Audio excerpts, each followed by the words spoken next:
Hey everybody, it's Greg, and it's another edition of Unbreakable Spirits. It's Monday, July 31st. It's hard to believe the month of July is leaving us. Summer is flying off. You hear a song out there. It's because my kitchen is still being renovated. I think it's only another week or so to go. So thank the Lord, uh, be back to normal. You hear a little Whitney Houston in the background, and I'll explain to you in a minute why we're playing that today. Um, I'm wearing my Eagles gear today because today is the day that the Eagles are finally unveiling their Kelly Green jerseys. Uh, Fans of the Eagles have been waiting for the Kelly Greens to come out for years and years and years. Today's the day. There are literally people camped out at the link at the pro shop, outside of the pro shop, to get in and be the first to get their hands on the Kelly Green jerseys. Um, and from what I understand, the other pro shops in the area are the same way. People are literally camping out. Me, I'll just, I can take my time. I don't need to get uh, a Kelly Green jersey like the same day. This jersey I've had for a long time. It's commemorative jersey, blah, blah, blah, blah, that they put out a few years. That's been a while ago now. And I like it. It's okay. It's comfortable. So I'm going to wait on my Green jersey, but I definitely hope to get one. Um, Still deciding which number of player to get. Maybe Smith, because if Devontae Smith is ever traded or leaves the Eagles, I can still wear it because that's my last name. Um, so why the Whitney used? I don't know. All weekend long, I'm playing Whitney Houston on the Alexa. Whitney Houston. When she was alive and in her prime in the 80s and 90s, I just liked her. Had her CDs and her cassettes, and I liked it. I never saw her live, which I'm sorry I did, because now, as most things, when you get older, you start appreciating things, man. I God, shut that the hell off. Jesus. Anyway, uh, there's been a recent uh, bleh, regeneration. I can't talk today. What the hell? Um, Recent interest, let's put it that way, in the 1980s. Everything is 1980s music, well, not so much fashion, but not so much hairstyle either. Hey, 80s wore the big hair. I like the 80s.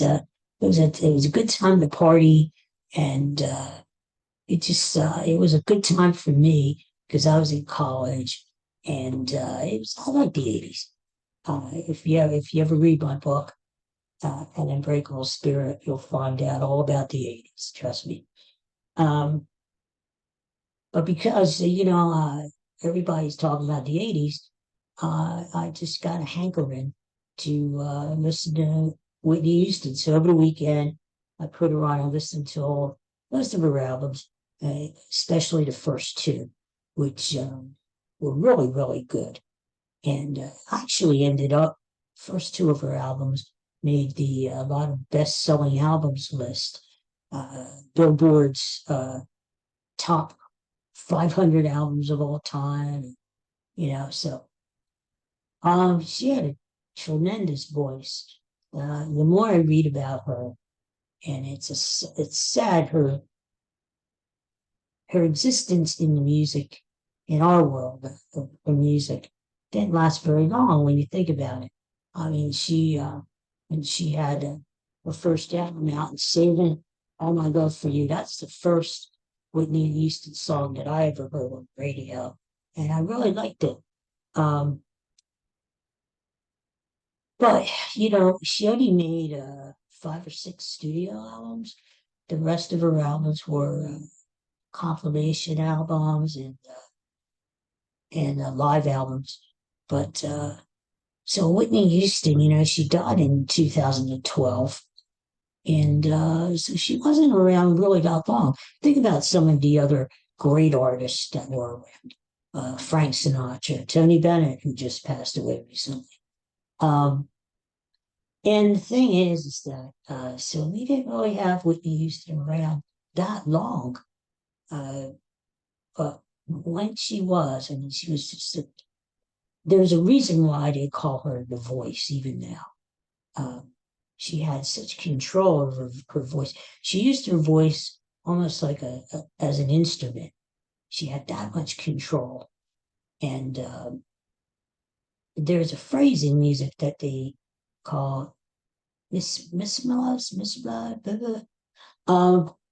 It's about holding a note and playing with that note and going almost a rap kind of a thing, but not. Whitney Houston was before rap. Uh, you remember the song "I Will Always Love You," the beautiful Dolly Parton song. Well, you know how at the beginning and during the song she'll go, I can't sing it. I'm no Whitney Houston. Like she holds that note, that I note, for like 6 seconds, and she goes, I. She just plays with that note. She was famous for that, you know. She had so much power in her voice. She could really, what they used to say, build out a song. Um, but her voice was also very soft. Like did so many beautiful ballads. And, she hooked up with Clive Davis, who was the head of Arista Records then. And they just worked magic together. And it was really sad, how she died. She got into drugs and just couldn't get out of it, no matter how much help her family was very loving, tried to give her. Her husband wasn't so great to her, unfortunately. But, and then unfortunately, her daughter died a few years after Whitney died, almost the same way in a bathtub, drowned. It's so sad. But anyway, I didn't want to bug you, but I just love her music, and I listened to it over the weekend even more. And you know how I thought, I think I'm listening to this too much because I'm going around the house, and she has her regular hits, so emotional, and greatest love of all, and so many hits. But I'm singing every woman. I had to stop myself because that's not right. I can't do that. Um, anyway, she was a great artist, and she still is. And when you see these young kids now on shows like American Idol and The Voice, they always compare these kids, and it's not fair because there was only one Whitney Houston, but they'll say she sounds like Whitney or doesn't sound like Whitney, or well, you got a long way to go, Whitney. And when someone says Whitney, you know who it is, like Madonna, Cher, Adele, Whitney, right? But anyway, her voice is still the voice you compare other voices to. So she was just great. I had an interesting weekend. I visited a friend who has been a longtime friend of mine, a mentor. Uh, I worked with him for a long time, and what a great guy, and a social worker, like I like to say, and he's gone through some health issues nowadays, and but he's doing good. And that kind of made me think a little bit over the weekend how funny life is that uh, we have uh, we have our game plan in life. We know what we want to do, and but sometimes sometimes life has a way of throwing us a curveball of the fillings. They can't hit curveball. Uh, and you just have to adjust a little bit, you know? And he told me that yesterday when I talked to him, and he just had to make a few adjustments in his life so that his quality of life is still good. Um, and I guess we all have to do that from time to time. Life is a series of twists and turns and unexpected surprises, and sometimes we just have to be a little flexible, And and so I guess it's a good. It was a good reinforcement for me uh, to talk to him and think about it, and really think about things that sometimes you do have to make a little readjustment to your plans in life, and so there's not a lot of stress. You want life to be long, and you want life to be quality of life. And if it takes a little readjustment to your game plan, then you do it. Whatever works, right? You go with the flow, so to speak. So that's what we're trying to do. Go with the flow. And if we need to make a few minor adjustments, we do it. You know what? Speaking of Whitney Houston, did you see this over the weekend where it's another artist, Candy, whatever her name is. People were throwing things up on the stage level, you know? And this has happened with quite a few artists, performers uh, on stage during concerts. People are throwing things at these performers, but either they don't like the performance, or maybe they've been drinking and they can't handle alcohol. And that's like the thing nowadays, which is really stupid and really crazy, that people are throwing things. Well, what happened is this artist started throwing things back at the audience, and pretty soon it just becomes one big rumble, like Animal House food fight. Um, but it got me to thinking, what's wrong with us anymore? Back in the day, you wouldn't even think of doing anything like that. Occasionally, there would be a crazy person who would run on stage and just want to hug the performer or something. But nowadays, it's like people have no boundaries. I think that's what it is. People think they have the license to do anything they want to do, and they have no boundaries anymore. And yeah, I think it's true. Some folks don't know how to handle the alcohol, and but I just think it's a point of people just don't have any boundaries anymore. There were certain things in life that you just don't do, you just never, never interrupted a performer, especially throw anything at them. Way before my time was vaudeville, and I read about we're talking 100 years ago, and about how people used to throw tomatoes at the performers, But we long got past that, you know. Um, so I don't know what's going on anymore, where the audience that you pay to get into a venue to see the artist, and then it doesn't give you the right to do anything you want to do, you know. But some of these artists are getting wise, and they're starting to throw things back. It's not funny, but it's happening. And I think what's going to happen, I could just see one artist having a big fire hose and just spraying the crowd down, calm them down, cool them off.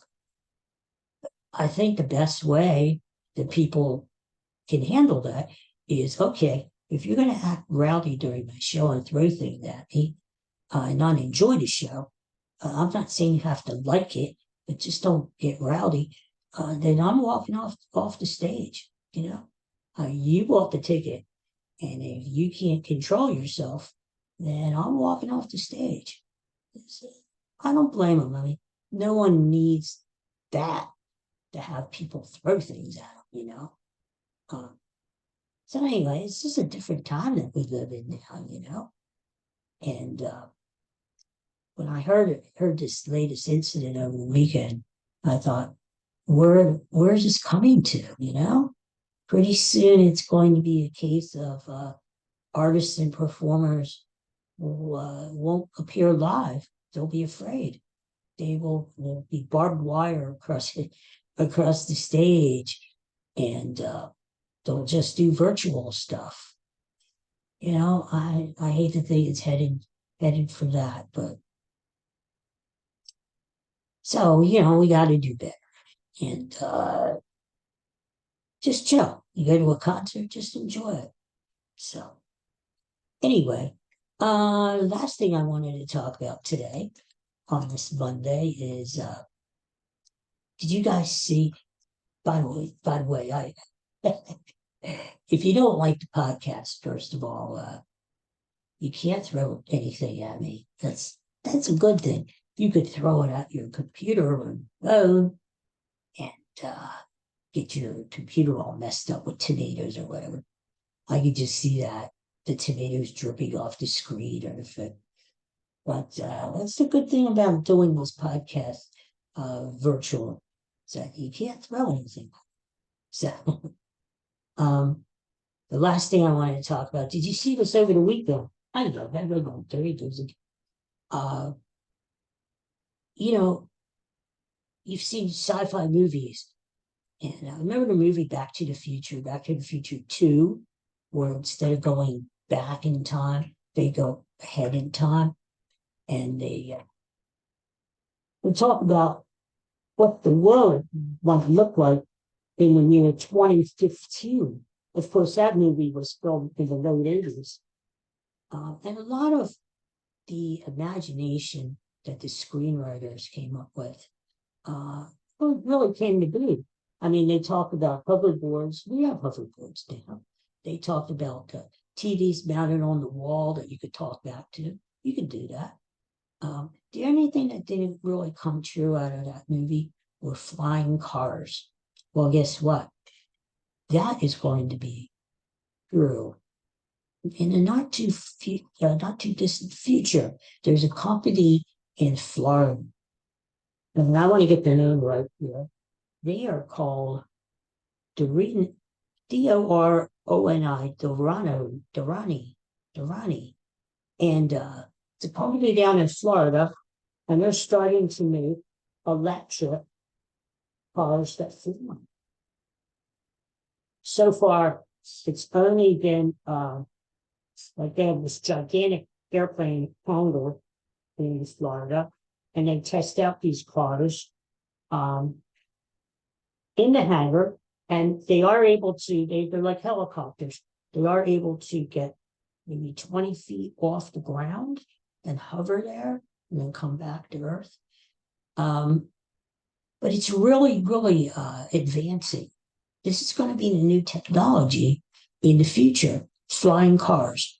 And this company in Florida actually hopes to have flying cars available by 2025. Of course, they're going to be very pricey, like maybe like $300,000. But on the sticker, they're going to put $299.99 just to make it look a little better. Well, I'm not paying $300,000 for the car. What they are, they're like oversized drones with a capability of people sitting there in the drone. It's got the one car I was reading about that this company is currently making. It has 8 engines, and it's really wild, that eventually you can have cars just like the Jetsons. Remember the Jetsons? They were sort of like the futuristic Flintstones back in the day. The George Jetson, his boy Elroy, daughter Judy. I used to love the dog, Oscar the dog. Well, the Jetsons flew around everywhere, and they lived in off the ground. Um, and they never explained as a cartoon why they're not living on the earth anymore. But they flew everywhere to get to where they wanted to go. Well, by 2025, apparently electric cars are going to be available. And from what I read, the FAA is already looking into by 2028, which is not that far away. That's only 5 years away. The FAA will have a whole guideline of you would have to get a certificate to drive, fly the car, so many hours put in. They're going to have like a big handbook, just like a driver's manual now. Imagine it's going to change the whole thing in our world where you're going to have to take a driver's test. Someone's 16, 18 years old, but it's going to be a different thing. Flying electric cars. It's just unbelievable to me. Even though we see this coming down the road, right? But the FAA is going to have all kinds of guidelines, and they anticipate you're not going to be up where the airplanes are. You're going to be lower, maybe several hundred feet off the ground. And they're going to have regular lanes, flying lanes that people can need to stay in. It's just going to be wild. And I mean, look how soon we went to getting personal computers in the 90s. And then not too long after that, it was cell phones, right? I mean, our technology is just booming. So I wouldn't doubt that within 5 years, you're going to see a lot more electric flying cars around. And there's already a lot of competition. I mean, companies in California are test driving these cars or making these cars. There's apparently, from what I read, Japan and China are getting involved. I mean, this is going to be a whole big thing. So I don't know if you get stock in the electric cars that fly. Now's the time to really probably get it. Like a couple of years ago, we were thinking about getting stock in marijuana because we kind of saw that down the road, marijuana was going to be legalized in a lot of states. And it would be legal to grow it and to smoke it, especially for medicinal purposes. So, a few years ago, if we would have really followed through with the idea, wow, maybe I should put a few bucks into marijuana, who knows, right? It's booming. Well, that's the same thing about electric cars, so don't say that Greg, he was the first one to tell me about that. I should have listened to him, and I should have bought stock in electric flying cars back in the day. Anyway, so that's today's program. Thanks for joining us. Thanks always for watching. Tomorrow we'll be back again to talk about the weird stuff in the news and whatever comes to mind that you and I want to share together. So thanks for tuning in. Hit that subscribe or like button, whatever's there, whatever's good. Just do it, please. And that'll help us. Tell your friends to watch. You can catch old episodes of Unbreakable Spirits on the YouTube channel, or you can go to my website, which is gregoryjsmith.author.com. And you can catch all the old episodes there too, where we talk about Anita Franklin's will. I got a couple days out of that. Really a lot of strange stuff that we call it. That's what makes it fun. And if we could smile, especially starting the week this week, that's what life is all about, right? Having fun and smiling and being happy. So you guys have a great day today, and I'll talk to you again tomorrow. So take care for now. Bye-bye.